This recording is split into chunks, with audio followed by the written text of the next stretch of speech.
gentlemen, the President of the United States of America, William Jefferson Clinton.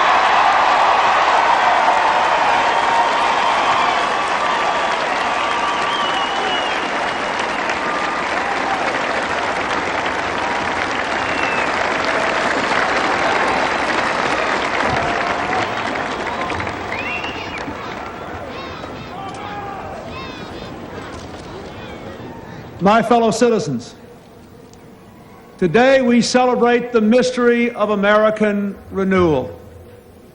This ceremony is held in the depth of winter, but by the words we speak and the faces we show the world, we force the spring. A spring reborn in the world's oldest democracy that brings forth the vision and courage to reinvent America. When our founders boldly declared America's independence to the world and our purposes to the Almighty, they knew that America, to endure, would have to change. Not change for change's sake, but change to preserve America's ideals: life, liberty, the pursuit of happiness. Though we march to the music of our time, our mission is timeless. Each generation of Americans must define what it means to be an American. On behalf of our nation, I salute my predecessor, President Bush, for his half-century of service to America.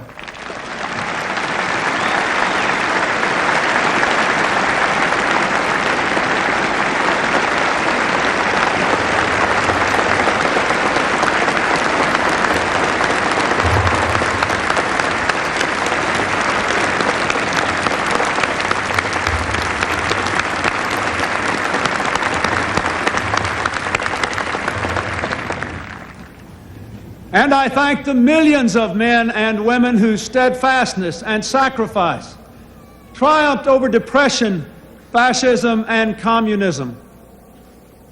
Today, a generation raised in the shadows of the Cold War assumes new responsibilities in a world warmed by the sunshine of freedom, but threatened still by ancient hatreds and new plagues. Raised in unrivaled prosperity, we inherit an economy that is still the world's strongest, but is weakened by business failures, stagnant wages, increasing inequality, and deep divisions among our own people. When George Washington first took the oath I have just sworn to uphold, news traveled slowly across the land by horseback and across the ocean by boat.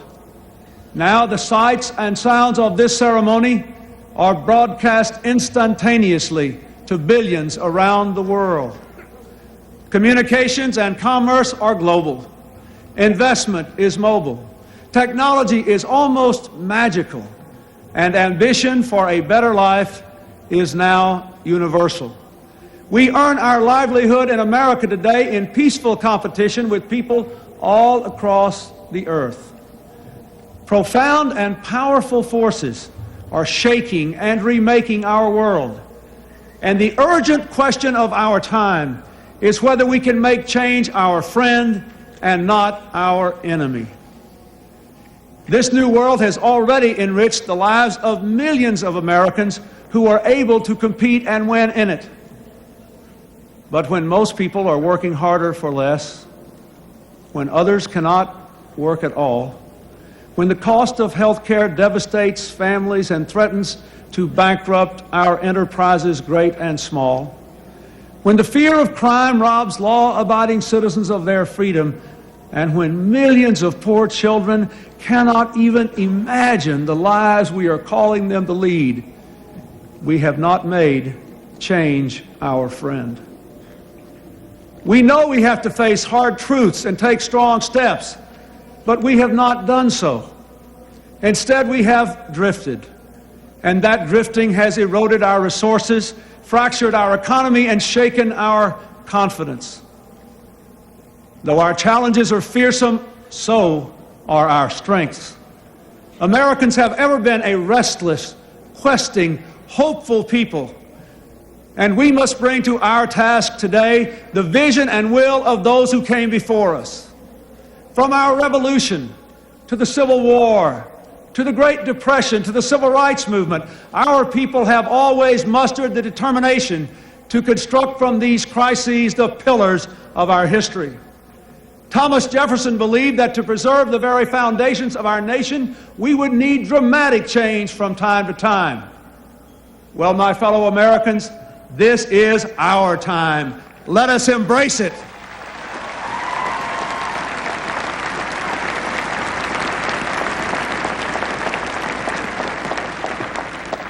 Our democracy must be not only the envy of the world, but the engine of our own renewal. There is nothing wrong with America that cannot be cured by what is right with America.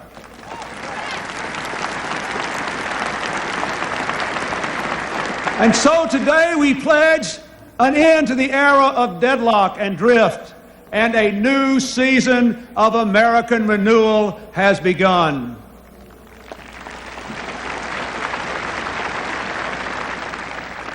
To renew America, we must be bold. We must do what no generation has had to do before. We must invest more in our own people, in their jobs, and in their future, and at the same time cut our massive debt. And we must do so in a world in which we must compete for every opportunity. It will not be easy. It will require sacrifice. But it can be done, and done fairly. Not choosing sacrifice for its own sake, but for our own sake. We must provide for our nation the way a family provides for its children. Our founders saw themselves in the light of posterity.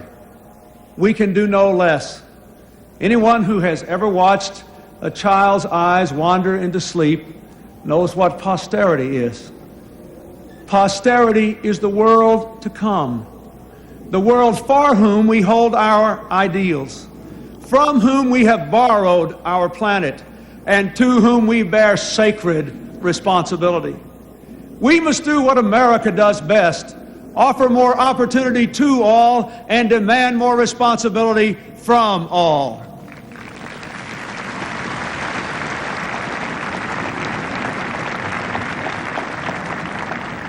It is time to break the bad habit of expecting something for nothing from our government or from each other. Let us all take more responsibilities, not only for ourselves and our families, but for our communities and our country. To renew America, we must revitalize our democracy.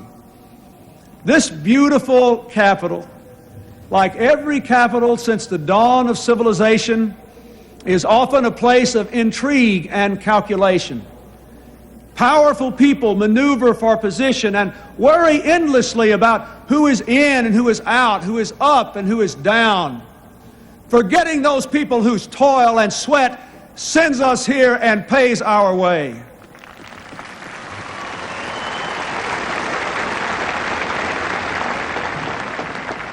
Americans deserve better.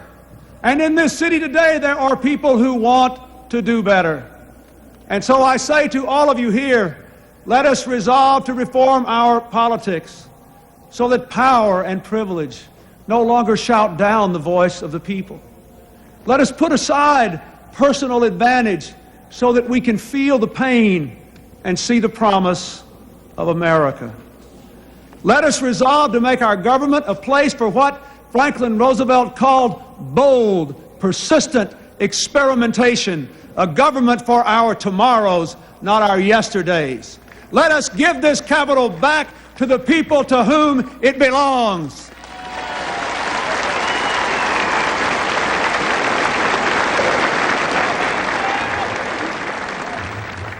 To renew America, we must meet challenges abroad as well as at home.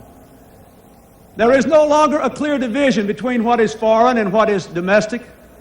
The world economy, the world environment, the world AIDS crisis, the world arms race, they affect us all.